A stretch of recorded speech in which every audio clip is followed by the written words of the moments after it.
My name is Pepa and I'm going to talk to you about high blood pressure. Chronic high blood pressure, also known as hypertension, can lead to a variety of serious diseases such as heart attack, stroke, kidney failure, or eye problems. Some people develop hypertension due to a genetic predisposition or a medical condition. The risk of developing chronic high blood pressure increases with age as well. However, in most people, the main contributors to hypertension are lifestyle factors. Let's take a look at those. Smoking and alcohol. Smoking and drinking in excess, particularly binge drinking, are associated with an increased risk of developing hypertension. Smoking causes an immediate increase in the pressure of the blood vessels, and over time, it can lead to blocking of the arteries, resulting in heart attacks and stroke.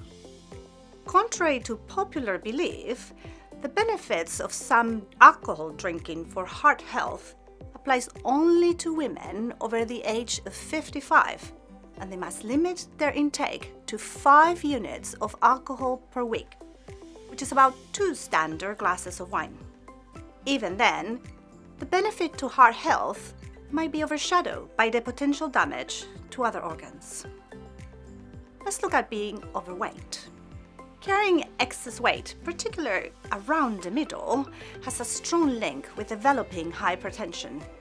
If you're carrying extra pounds, losing weight can be a positive step towards reducing your risk of developing chronic high blood pressure, or helping lower your blood pressure if you already have hypertension.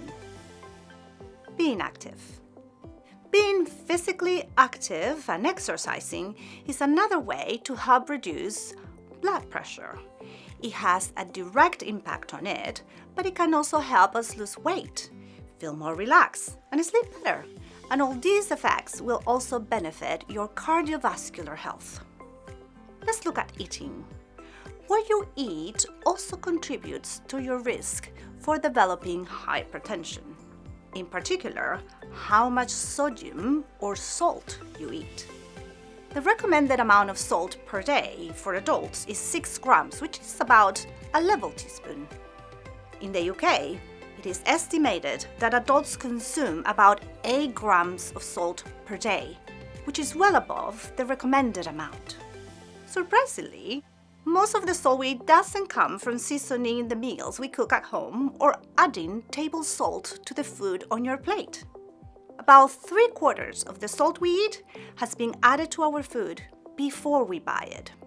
Foods that are generally high in salt include crisps, salty nuts, olives, cheese, crackers, anchovies, breakfast cereals, tinned soups, bread, pasties, and pizza, processed meats such as sausages, bacon, or ham, smoked meats and fish, brined and pickled vegetables, stock powders or granules, sauces such as gravy, ketchup, mustard, brown sauce or soy sauce, ready meals and takeaways, and biscuits, cookies, and cakes.